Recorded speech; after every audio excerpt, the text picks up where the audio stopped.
Just about in the middle of this current legislative session that we were talking about before, and happy to bring in two of the heavy hitters from the House of Representatives, House Speaker Jim Amann on my immediate right. Heavy in what way, fellas? Yeah, exactly. Thought about that. No, you're both very svelte. House Speaker Jim Amann and Republican House Leader Lawrence Cafero. Gentlemen, thanks for coming in. Nice to be here. Thanks, Tom. Let me throw something. I mean, this is something that's starting to really bug a lot of people, and I don't know what we can do about it.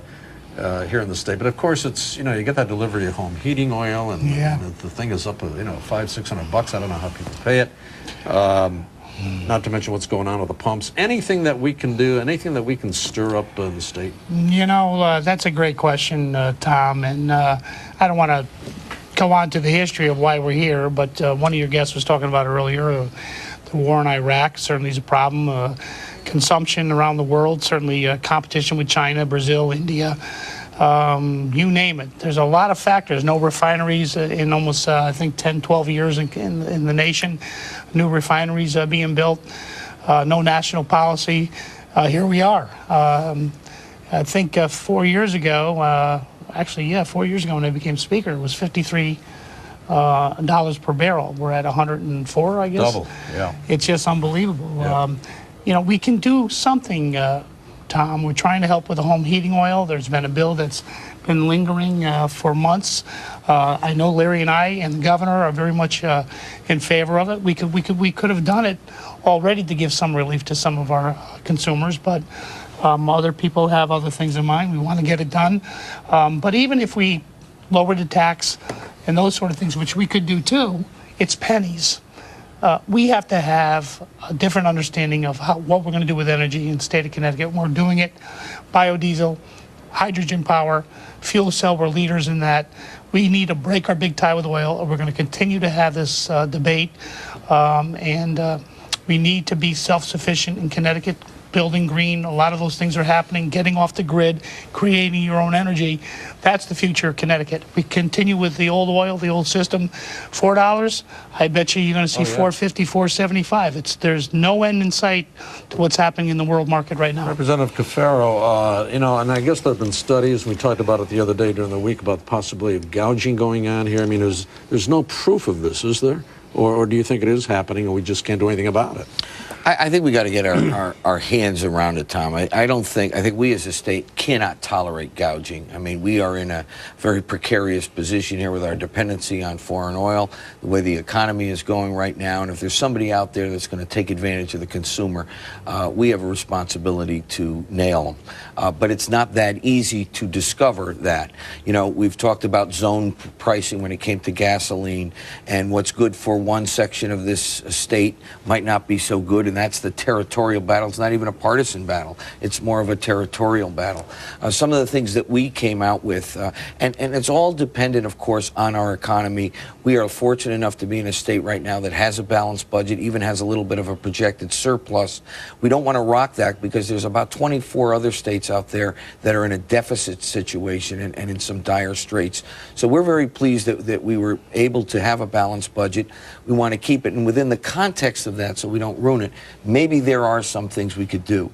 For instance, one of the things we propose is that anyone who spends more than 4% of their adjusted gross income on home heating fuel, electricity, natural gas, fuel oil, maybe they could get a break up to $500 against the tax that they owe the state. Those are the kind of things that are floating around. We have to be very cognizant, however, not to diminish the revenue so much of the state that we now put ourselves in a negative situation where we're either going to have to cut services or increase taxes. It's difficult. It's something I think we're certainly working on. But with regard to gouging, that's ripping people off, basically. That's something we can do something about. And I think we got to take a very hard line with regard to that. It has to be not tolerated. We have to make examples of people who attempt to do that to our public. Another item, Mr. Speaker, of course, you've been very busy in terms of the film industry, and I know the legislature has given some tax credits, tax breaks to get the industry in here, and there was a little bit of criticism of that, saying that money, those dollars, could be used perhaps elsewhere. And how have you responded to that? Well, first of all, I'm very, very disappointed in a group that I've been supporting for years. Voices for Children. They came out with a report that really didn't have any basis of fact behind it. Coincidentally, 2 or 3 days later, Department of Economic Development and Tourism, the governor's report came out and said in less than 1 year of study and only 13 movies that it's making, for every dollar we spend, it's making a 7% profit for the state of Connecticut. That did not include 2 of the studios that are in Representative Cafero's district, at the $10 million investments there. Did not include the movie that's coming out tomorrow. Will be the #1 movie, I bet, for the next 2 or 3 weeks. Blue Sky. Doesn't include the 300 jobs that have moved from New York to Greenwich. It did not include the $23 million addition to a hotel down in Stamford, strictly because of the movie industry. And I can go on and on. NBCSports.com, that's now in Stamford. We are now becoming leaders in the digital media age. That's the future of this business that we're on right now. Yes, the movies are great, fun, glitzy.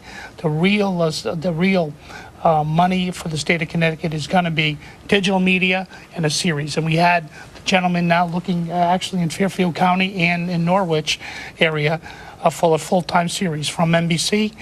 He is the gentleman that brought Law and Order and Lost. And they're looking at Connecticut. It's a success. We're making tons of money. 700 jobs have been permanent already and just going to continue to grow. And you rest your case. I rest my case. Larry, just a couple of seconds left, really. The other big issue, of course, is He hogged all my time. Yeah, I understand. I understand. That's my job. The property tax cap that the governor wants on local property taxes. That have a shot? Well, you know, the governor did something very different this year. First of all, she came out ahead of the time, and what she basically said is, we need to cap spending. First of all, cap property taxes and basically control spending. Cities also need to be accountable for the money we as the state give them, etc.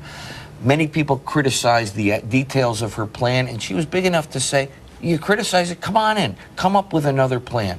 And I think that spirit is embraced by the public and hopefully a majority of the legislators.